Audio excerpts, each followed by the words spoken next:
wake that ass up. Early in the morning. The Breakfast Club.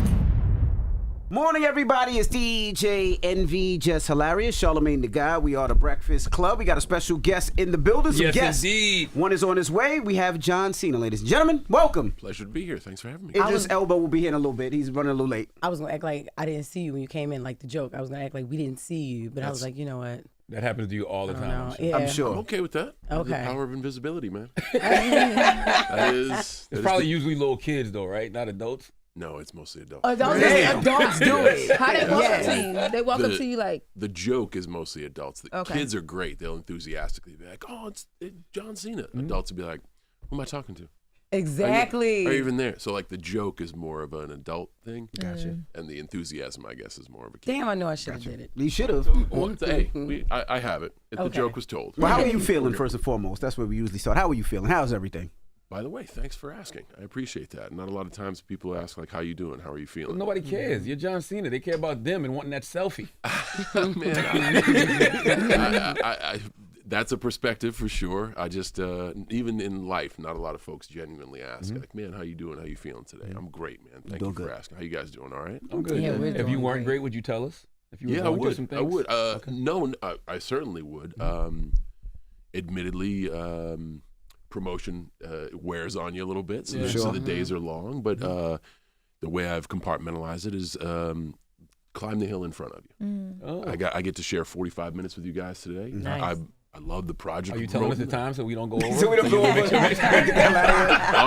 if we're having a good time, we'll be here for as long as we have. But somebody will eventually drag me out of here. But no, besides being a little exhausted, I'm good. Life is good for me. Nice. One thing I noticed about you when I shook your hand is your hands are big as shit. Oh my God, so big. Damn. I mean, I can't do much about that. I kind of have what I have. Yeah, I had 2 catcher's mitts. Yeah. The little guys always say that to you, like, your hands are so big. It don't got nothing to do with being little. He got real, like, thick hands. I noticed it, too. It is a meaty hand. Yeah, they're a meaty pair of mitts. But when you When slap you the first ish out of noticed. people, yeah, it's you need those midi hairs. But it's not like they're not like a nice long like a piano player hand. So that I don't have that. It's just a bunch of sausages Like stapled to a wrestler pancake. Yeah. When you Bunch first of noticed? sausages, yes. I hit a pretty decent growth spurt like around 13, 14. And that's when everything started to like grow and I guess I grew into my bone structure. So right around then. You started having fun with him around that time, too? No, I was having fun with them far before that. Okay, gotcha. Yeah. So eventually I'm like, why? What is wrong with you? Is my penis getting smaller? No, my hands are getting bigger. That's the thing. All right, great, excellent, fantastic. Now, this is your first time here, so I want to start off. What got you into wrestling for people that don't know? What got you there? So professionally, an accident. From as a fan standpoint, I was a young person growing up in the national broadcast of wrestling when WWF first launched this wrestling is now a national and global phenomenon. So like the Hulk Hogan, Andre the Giant era. I was a little kid in that time, so I got swept up in the mania and the madness. Got you. And then as a adolescent, you're like, oh, okay, well, that's a nice thing to be a fan of, but how the hell are you going to do that for an occupation? Right. So it found me by accident shortly after I graduated college. Oh, it is. Nice. And on that note, On that note. Oh, we care about you, John. that's my time, folks. No. How you been? I'm blessed, black, and house famous, man. Man, what's happening?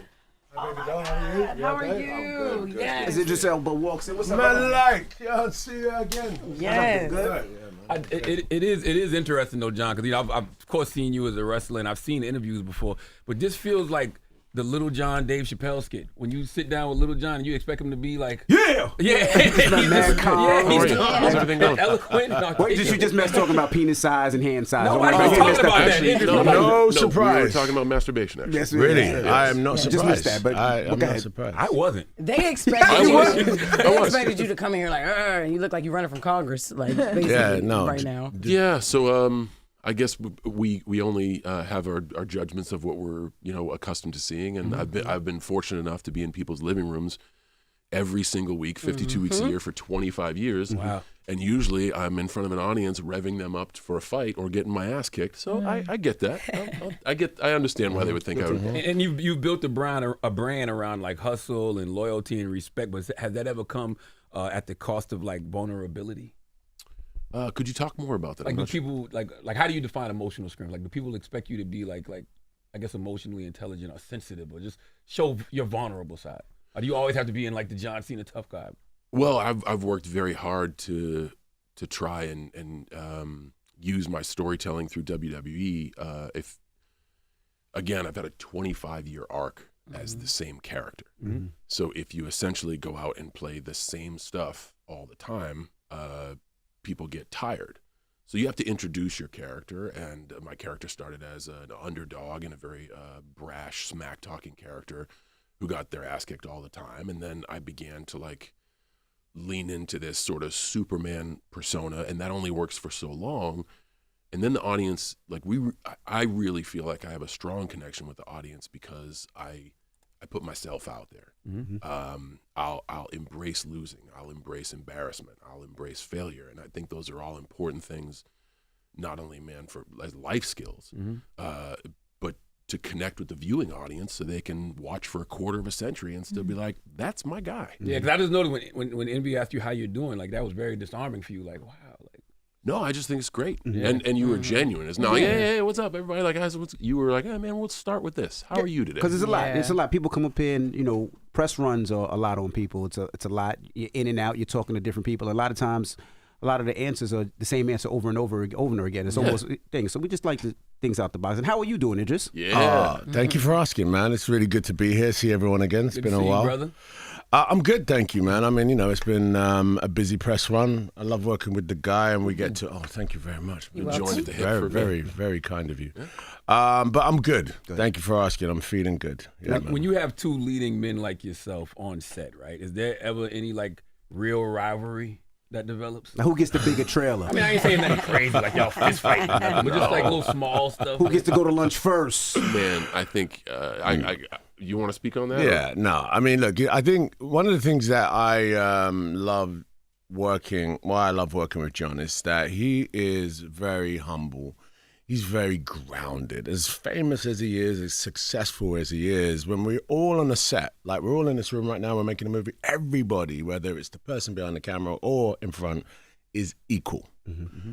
And that's something that he, I think, really strives to bring to this film set. I love that. We have both worked with people that do not feel that way, that feel like they are better, and therefore actions need to act that way. And so it is so refreshing to be with someone, work with someone that is, an equal and is prepared to keep it all. So we never have to squabble, fight. If we do, I'll kick his ass. That's just how it works. That's true. I haven't had anybody for real in 25 years, man. That's the truth. Yeah, I don't know if I need to tell you this, but wrestling what's is going entertaining. on. Well, talk about Heads of State. What is Heads of State for people that don't know?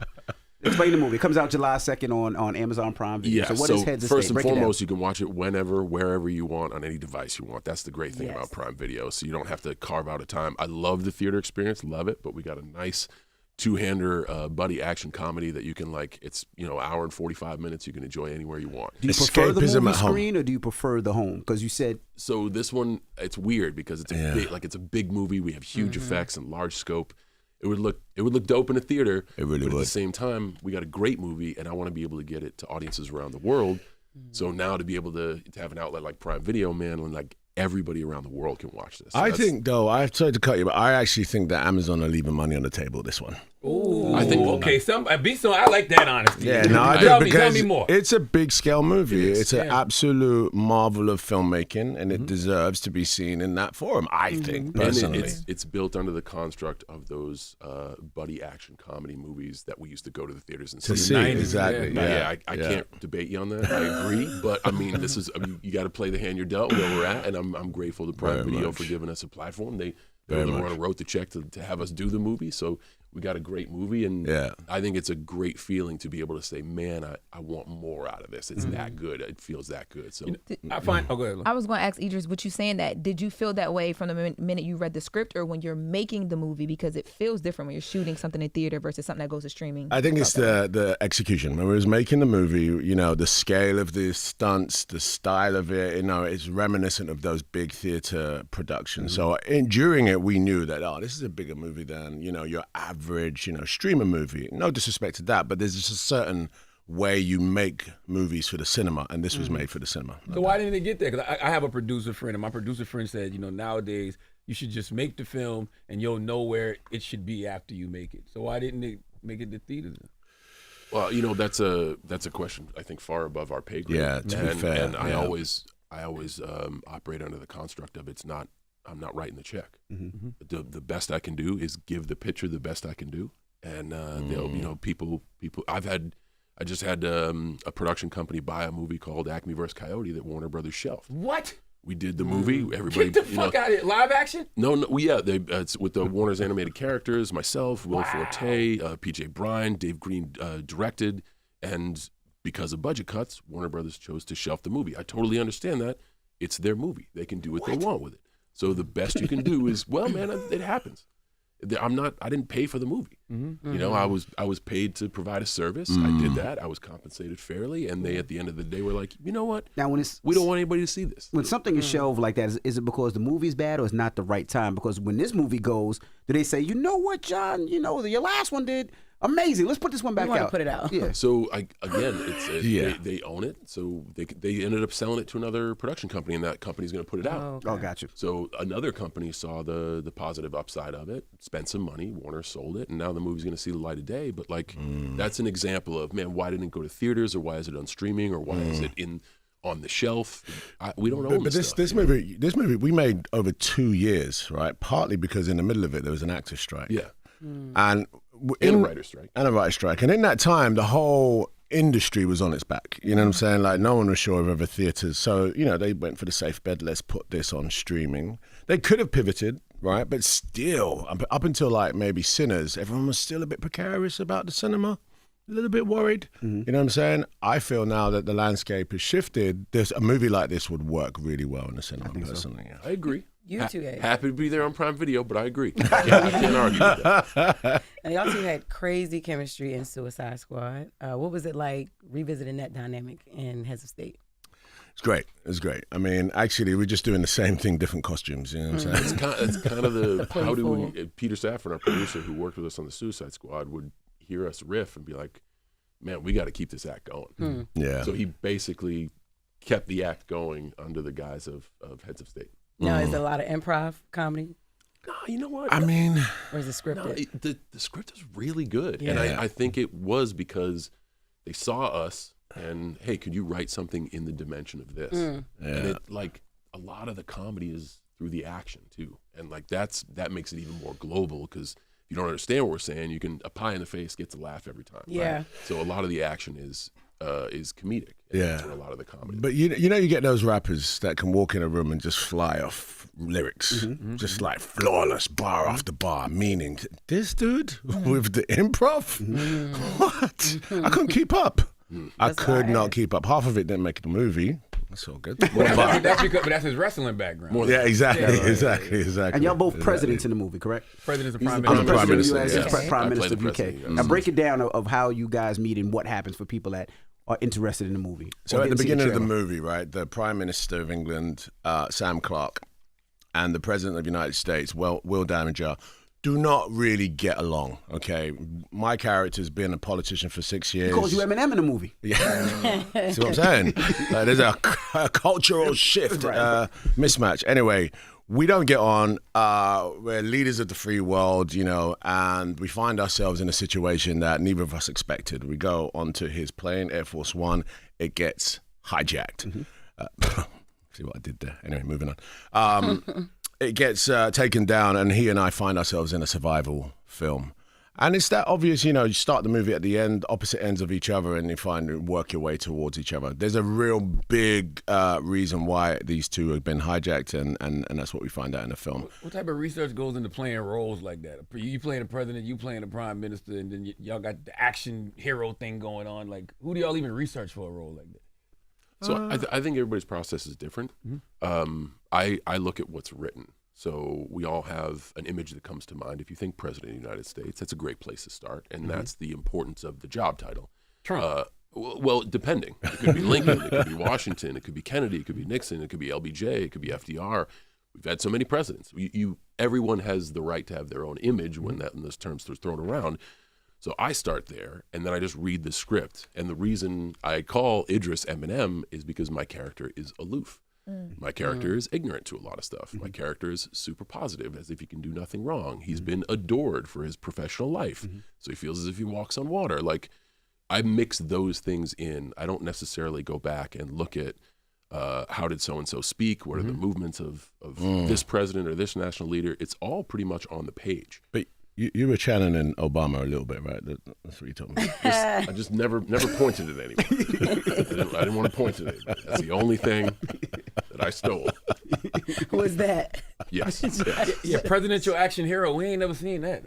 But also, here's the thing. Idris's character is far more familiar with combat. And a lot of the comedy rests on my shoulders, thinking that I'm a badass and finding out that I'm punching way above my weight. Yeah. So that's pretty much art imitating life for me, thinking I'm a badass and finding out that I'm really not. So that was easy to do. You got beat up in real life before? Yeah.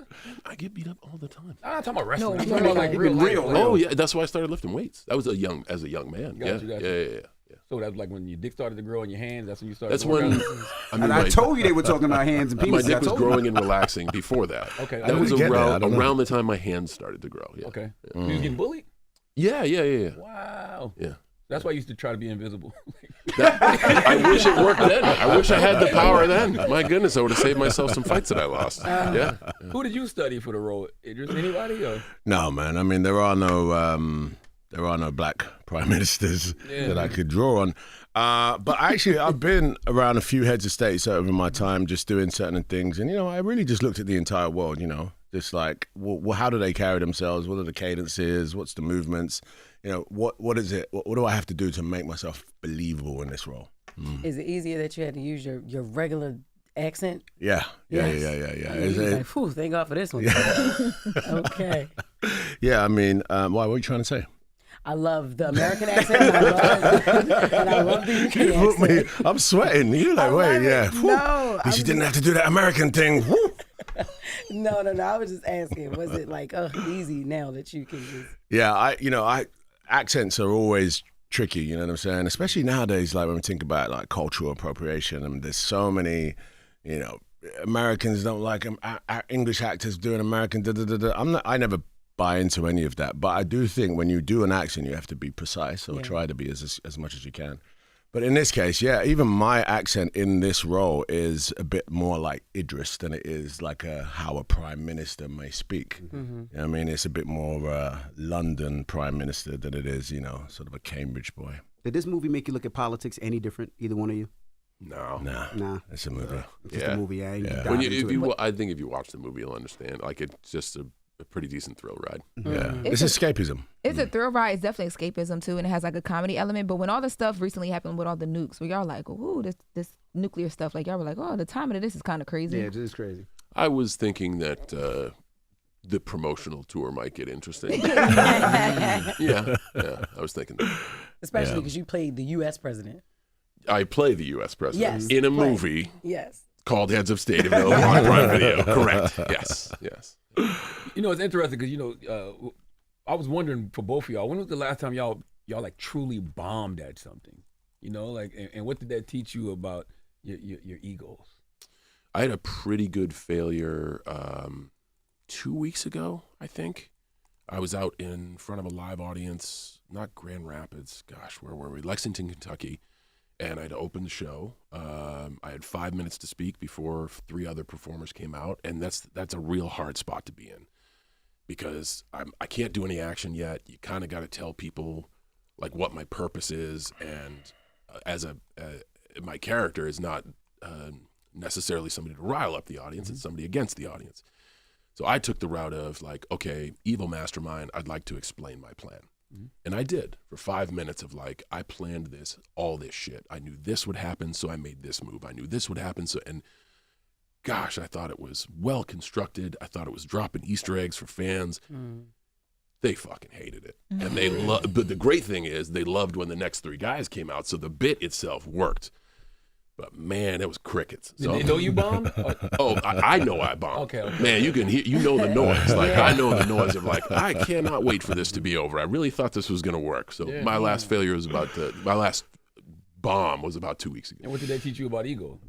So it taught me to just because I think something will work, make sure to factor in knowing the audience. And it's the start of the show. I think that's really important. And just because I think it's clever doesn't mean everyone else will get it. True. You know, so that I don't mind bombing because you get to reflect on it. If you're humble enough, you can be like, You learn. that didn't work. Learn from it. Yes, it was embarrassing. I feel guilt and a little bit of sprinkled of shame dust over. But if you're bold enough to ask why, gosh, you can really move forward. You know? Yeah. What about you, Idris? What DJ set was it? It was. You know, it's crazy. It was in my head, but actually, I did Coachella recently with Cascade. Cascade is a G, right? And we did a back-to-back from the beginning. It was like 25,000 people maybe, right? I did the sound check, sounded all good, blah, blah, blah. But when the people show up, the sound dynamics change. And the monitors, not to get too technical, are behind the booth. So the booth monitors need to be really loud. Cascade doesn't like his booth monitors loud. So his mixing was precise. Mine is loud. And my mixing was like, get. I was so embarrassed because he was perfect. The audience didn't really catch that. But for me, I was like, oh man, this is so embarrassing. Anyway, I fixed it by the middle of the set. But I knew, I was like, Most people probably didn't know. That's probably just you. yeah, but he knew. Yeah, he knew. Cascade's looking at me, okay, yeah. What did that teach you about ego? Nothing about ego, more about preparation and really precise preparation. You know, when you DJ, you guys DJ, right? You go to a booth, all booths are the same, but they're not. You know what I'm saying? The room dynamics, the crowd dynamics are always different. So, Do you have a DJ name? Idris Elba. Oh, I like that. Okay. I was looking for something more spectacular. I didn't know. I know. It was, you know. It was Big Driss. I had DJ Kipling once in life, but now it's just Idris. Idris Elba. Thank you, Charles. Now, us three are sex symbols. Is there any? Huh? Say that What's again. that? Yeah. Can I get No, it? us please three. say. Us three are sex symbols. Who are the three? Be specific. Us three. Me, Oh, okay. Idris, Idris and and John. John? I'm saying we're sex symbols. What do I symbolize? Now, Premature like, ejaculation? people love us. Women, women love us. Guys look up to us. Like we're sex symbols. He asked you a question. What does he symbolize? Answer. He said, "Is it premature ejaculation?" Is that the sex that I If you think symbolize? they handsome, just say it. Like, I'm why not y'all just don't say saying. it? That's That's his crazy way to of me. telling y'all look Yeah. good. No, I'm just. Can I answer my You like question? when you I'm filling just out the saying- suit? You sexy, I'm Envy. like, You Envy, sexy do your too. big one. I am. Thank you. This whole room is sexy. Thank you. Thank I you. mean, I was gonna say, is there very any? sexy. You know, do you have to make sure that you always are on T when you walk out the house? That you On always, T? always. Excuse, this is sex symbol. It's tea and This it's is sex symbol giving. stuff. Basically, Envy is like, do you be giving or do you not be giving? you Because on the tea. girls be saying always on T is crazy. Oh my goodness. He's asking. When you go outside, yes, you always have to be on point because you are, like me, sex symbols. on T. No, I mean, I appreciate the Yeah, sentiment man. of being Thanks sexy, so but much for the compliment. John should be invisible right now. Man, you kind of just get me. I'm sorry. It is what it is. Yeah. I'm sorry. I'm sorry. no, I like to make sure my elbows and my ankles don't look ashy. That's about. You had like that's 5 what of the about- same shirts too. Was that your stylist that was with you? Yeah, because I sweat. You know what I'm saying? So sometimes I like to take that off and put the fresh one on. Not Very bad, though. observant. I like yeah, what you're 100%. doing. It's Yeah. nosy. It's not even effective. It's observant. You ain't got 5 damn shirts. I saw him on the hanger and I'm like, that's a great stylist because it's hot outside and he's probably doing a bunch of interviews today. That stylist is very smart. All right, so if you're observant, what color were those shirts? They were that color, no? Or it was white, off-white, and that? Nah, you messed up now. This is cream and those are white. You're not I nosy said enough. it was white and off-white. Oh, sorry. Listen, what I wanted to know, right? All right, so we had the cast of The Wire up here a few months ago, right? And we were talking about the fact that I thought, I'm from Baltimore, Maryland, right? So I thought that a lot of them were from Baltimore. I thought you were from Baltimore as well. I want to know, how long did it take you to get that accent down when you were shooting The Wire? I know it was a minute ago, but I don't remember. Interesting enough, right? Stringer really wasn't from Baltimore. He was from DC. And Stringer's based on a real character, so he wasn't really from Baltimore. And the accent that I have in The Wire is really just a general East Coast. I lived in New York, Brooklyn, them times there, and Jersey. And I lived in the East Coast for about 5 years before I did The Wire. So my accent was just generally East Coast. And then, you know, Hassan, he's New York. He can't he's Staten Island. You can't take that away from him. JD, you know, none of us really leaned into the Baltimore. You know what I mean? I say by season 3, we was picking up the swang because we were living there. You know what I'm saying? That's my analysis of it. But how long did it take you to get the DC accent down? I mean, I think it was just a rolling, amount of time. It would just adjust itself better, especially when I was working with actors that were from DC, from Baltimore. I would adjust, you know what I'm saying? Working with Michael K. Williams, for example, and God bless him, he was very New York, very, very New York, you know what I'm saying? But he was meant to be from Baltimore, but actually he was very New York. What does 23 years of The Wire mean to you? Wow.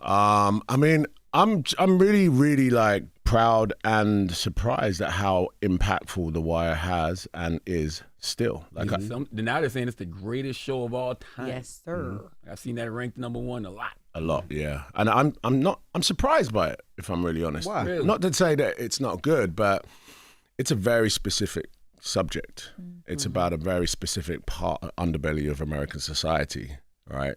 That, quite frankly, not much has changed. I hate to say it that way, but it's the truth, right? It's about societal, systemic, conditioning in the urban areas. And, you go to Baltimore, certain parts of America, not much has changed. Why is it still on our consciousness as one of the greatest shows? Is it that entertaining or is it very, very poignant? Which is it? I don't understand. Did you watch The Wire, John? I have not watched 1 second of it. Yeah. Dang. It's just the greatest show in the world, but don't worry about it. just whenever somebody asks if you watch the WWE, Idris say no. No, Not 1 second. I'll add it to the queue. Would you want to see a new version of The Wire? Because I keep talking about bringing it to different cities. No. No. No.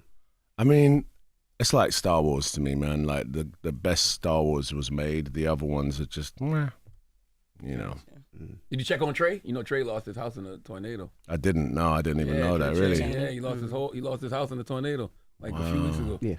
Shit. Yep. Shout out, Trey. I didn't know that. John, why don't folks ever really leave the WWE? Like, no matter how much success like you or The Rock had in other places, like they don't ever money. leave the WWE. Well, I'm retiring this year from competition. Okay. In December, I will be done, and I will actually be the first. We don't believe you.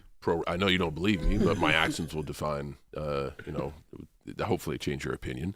I think it's a combination of, certainly it's very lucrative, but as a live performer, going out there in front of 15,000 people and having them go crazy for you is a pretty nice feeling. But it's just the physical toll. I can barely hang on right now. Like I have certainly lost a step, and I promised myself, and I made open, accountable promises to the fan base that when I get a step slower, I am stepping out the door. Wow. So I could hang on for another 5, maybe 7 years, and just slowly, like crustily, saunter on out there and do my stuff. Or the business has been great to me. I've been in it for 25 years. I got 18 more dates left this year. Our last match will be in December, and that's going to be the door shutting on me. Now, I will be an ambassador for the company because my life isn't the same without them. I love the WWE. I love the reach that it has. I love its fan base. So I'll never not have wrestling in my life. Like, I love the psychology. I love to mentor young talent. Yeah.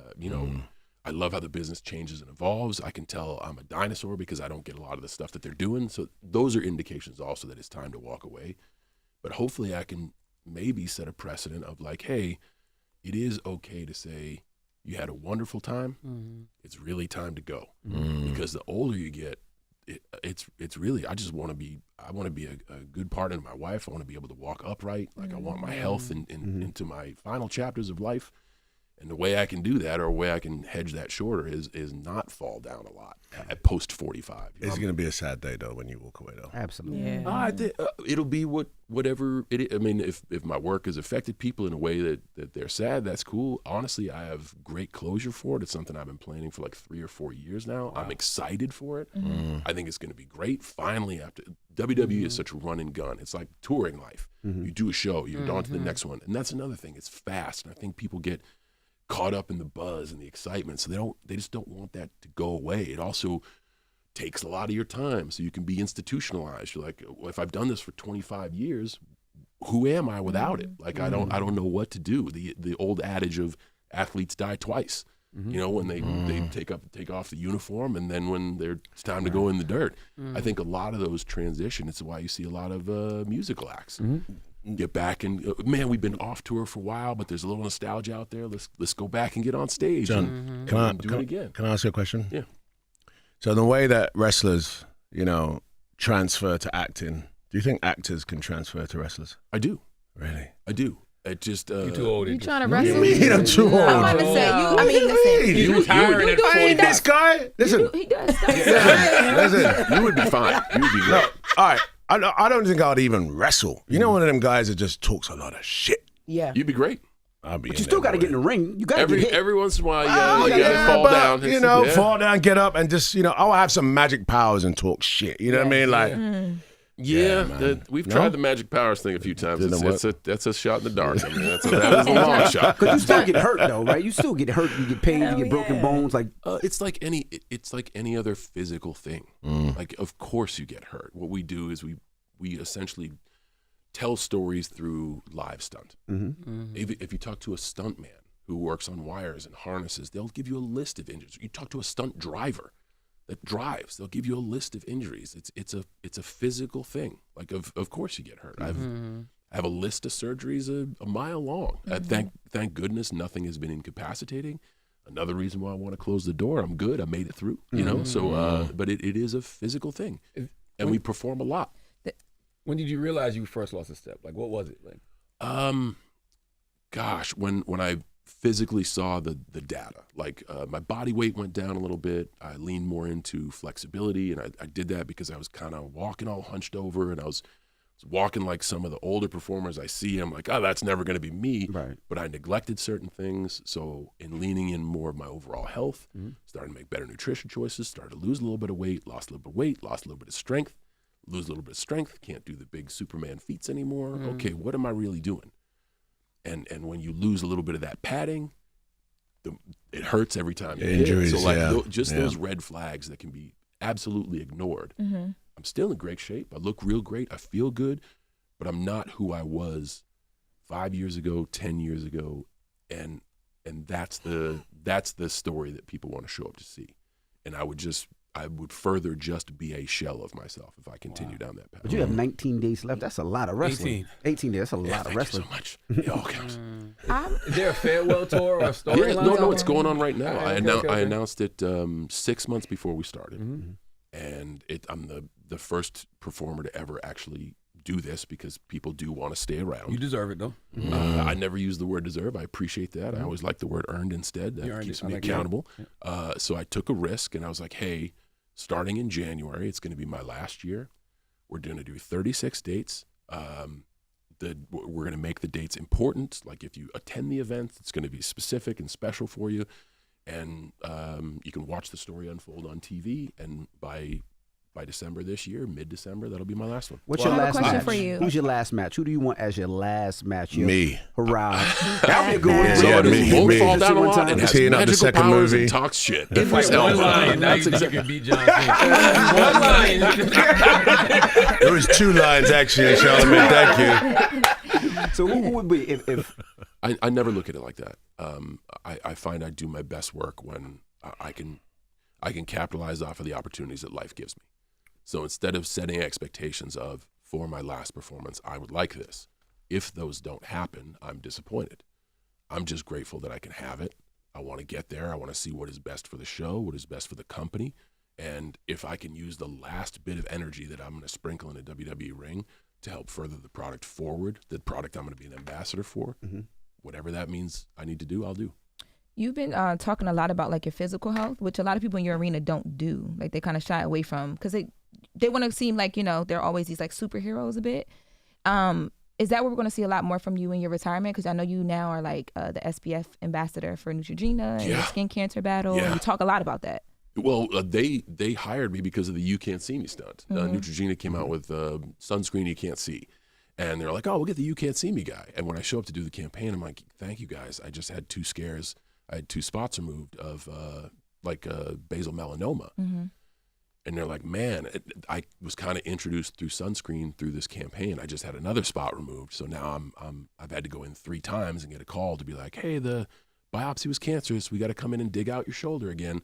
But by the way, it's just ignorance. Had I known, like, hey, just use some sunscreen and you could have prevented this. So if people listen to what I have to say and I can just help somebody not get that phone call, that's a cool deal.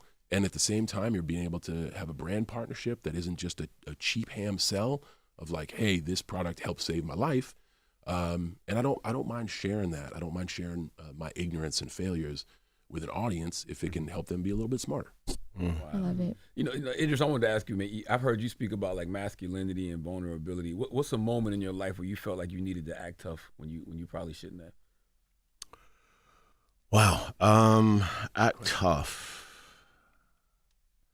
I mean, I think there's patterns in my life, right? I'm 53 this year. I'd say in my 40s, yeah. When I was going sort of through a midlife crisis, you know what I'm saying? Bad relationships, and then I found myself training for a fight, kickboxing. And I trained for a whole year.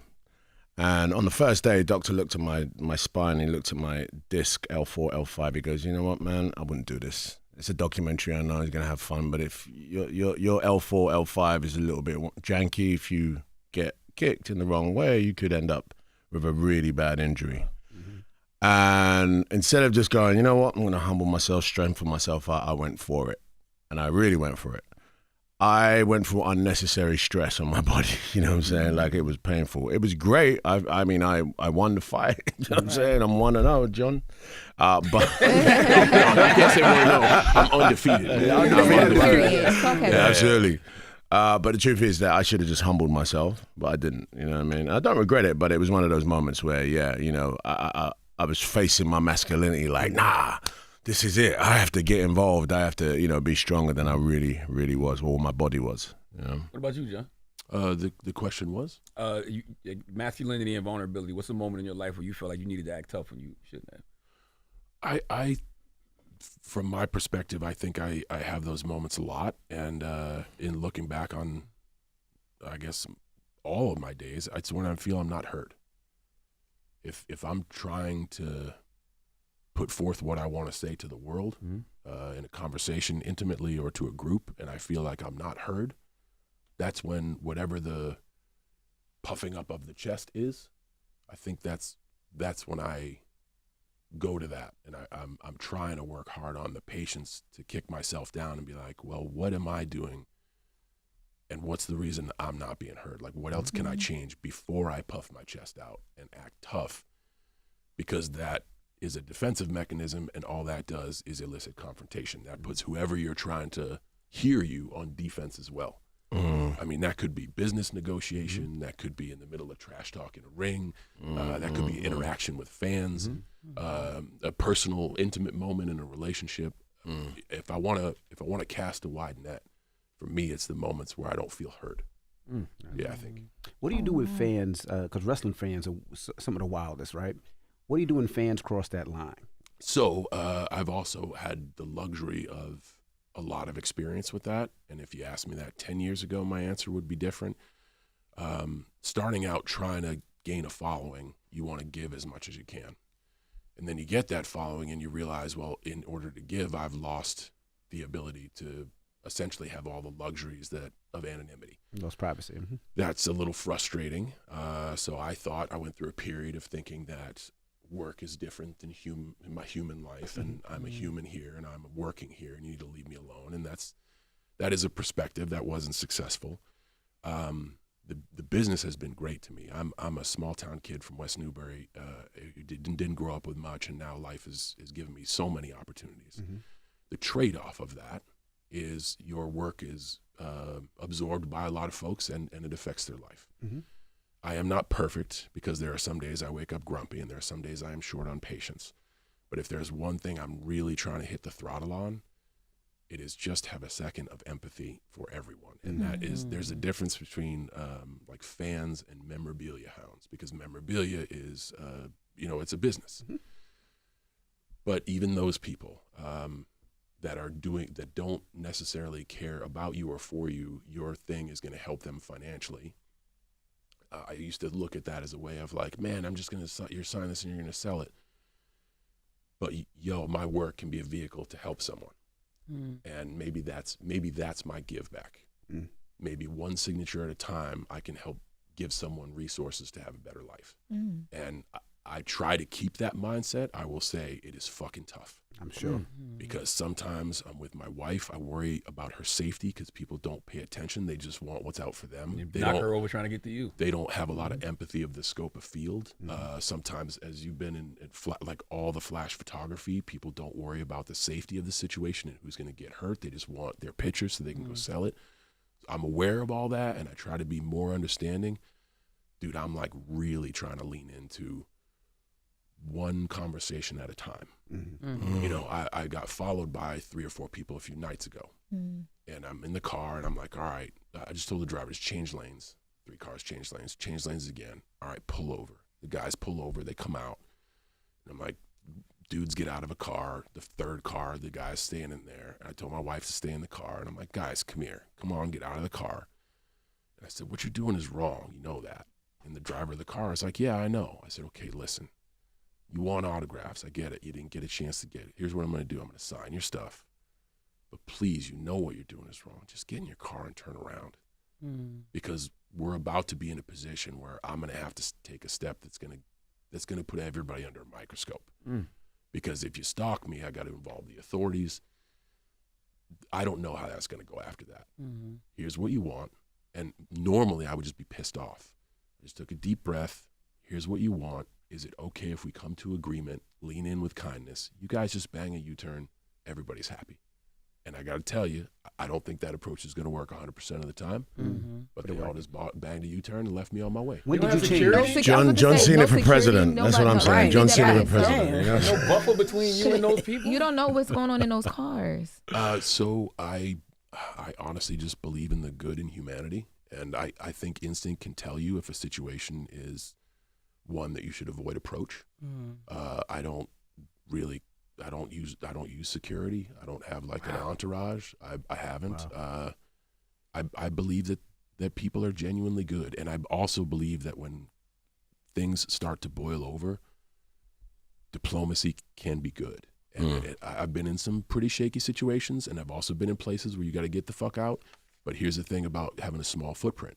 I can move and I can go fast. So if I need to get out, I'm only one person. I'm not 25 people. And sometimes It's true. The idea of 25 people is security, but it's also attention. It is. They just said F that when you just said no security and nothing. Nah. I was gonna say, 'cause They just They've said just F been that. dealing with you deal with like stalkers, like women be chasing you down, wanting to. No. It's different. It's different. What'd you say? we'll be stalking him down. Women don't stalk me down, man. That's a fan. No, I didn't. What did he say? When he said something Don't else, worry about it. Say it again. I just said women be wanting to stalk you and be wanting to suck your cock. Wow. Nobody heard that but me? I did not hear that. You can't accent try. It's the accent that you're right about. Not the phrase. Not the phrase. The suck your cock phrase is cool, but the accent, which was not that great. Yeah, It was all right. but you know, No, I don't have those issues, if I'm really honest. You know what I mean? Not really, no. Stop. No. I mean, apart from the hounders, the guys that want the signatures and all of that, that's one thing. I have security just because I think it's safer. I agree. I don't have the temperament to do the diplomacy thing every time. And rather than do that, I just have Jamar just be like, not today, gents. And that's just easier for me. You know what I'm saying? I understand, like, John getting out of the car, in my temperament, that might end up in an altercation. Right. And usually people get threatened if you try to approach him. You know what I'm saying? So I don't really go for that. I understand why he does it. And it works. He's nimble as fuck. He gets in and gets out. But I prefer to go. And when did you get there? Like, because it seemed like there was a change. Was it therapy? Did something happen? Like, what got you to the point where it was like, you know what, let me take a step back and the empathetic route might work better? Honestly, when I've never been to professional therapy, but when I started to look inward on who I am and who I project and who I say I am, and I'm a person that wants to live the most out of life and be my best self every day, and I just want to try to walk that talk. And again, you're correct. I could put myself in dangerous situations. I do not avoid instinct. If instinct is telling you, like, hey, get the fuck out of here, I go. Well, lay them big ass hands down on somebody. You seen these? Yes. Like, or there are those times where there is a moment where John a little sounds bit like of my extra hands are patience small, man. may allow me to walk the talk, and you never know what lesson somebody's going to take away from it. Gotcha. But this is my last question. Like both of y'all are actors, and you can walk away from the characters you play, but you can't walk away from being John Cena because you're really John Cena. So I think that's a great statement. If I can modify it, Mm-hmm. I get to be John Cena. And who is John Cena without all the pomp and circumstance? My dad's name's John Cena. He worked 4 jobs raising 5 kids. I like this version. I absolutely respect and love my father, but I get to be John Cena. And there are days where getting to be John Cena, the backpack is heavy. But overall, there's a lot of good days involved with that. And I think if I don't use the word deserve, I use the word earn, just as a system of checks and balances. Starting to use man, I get to be John Cena. And if those days are crazy, well, today getting to be John Cena means you stay in your fucking room. That's because I don't have the patience. The days I don't have the patience, I also don't put myself out there. I'm not thinking, again, I used to think that I'm entitled to my freedom as a human. I know when I leave the house, it's go time. Right. And if I'm not ready in spirit, mind, and body for go time, I stay the fuck home. Because that's also a safe space where I can just do whatever I want. So I like to say it's not that I can't not be John Cena. I get to be John Cena, and that's pretty special. Well, there you have it. I have a question. Idris Elba. Okay. I mean, What's your question? My question is, how comes I'm not on the wall? What's going on? Exactly. Like, where's the wire on the wall? Well, these Plenty are of wires. This is the radio station. Oh my God. No, come on, Charlamagne. Come on, Charlamagne. and people that actually been on the show that we've interviewed. I've been on the show. Exactly. And what are you talking about? He was talking about T earlier. He just clocked yours. So what's I your mean, response? John Cena should be on this wall after this interview, that's for sure. we got more space. We got more space behind there. That's Ed Sheeran, dummy. I see a good space, too. I see a good space right there. Underneath Erykah Badu, no I problem. saw you looking around. I thought said, you "No just were problem with Erykah Badu." trying to look at the wall because you ain't been here since. But you was trying to figure out where you were. Yeah, or where I'm going to go. He's going. You can go right up under Suge Knight, right there. No, that's We not figure it out. Rollins. No, that's We'll actually figure it out. Who is that? Heads of State, That's Prime right. Video, July 2nd. Idris, Elba, John Cena. Thank you so much for joining us and being so candid. We appreciate you, Man, brother. It's great being here. Thank you so much for giving us a wonderful environment on a sometimes repetitive schedule of promotion. This was a cool doubt. conversation. Dope. Thank you so much. Hey, you guys, It's great to see everyone. Thank you so much. It's Thank the you so Breakfast much. Club. Good morning. Wake that ass up. In the morning. The Breakfast Club.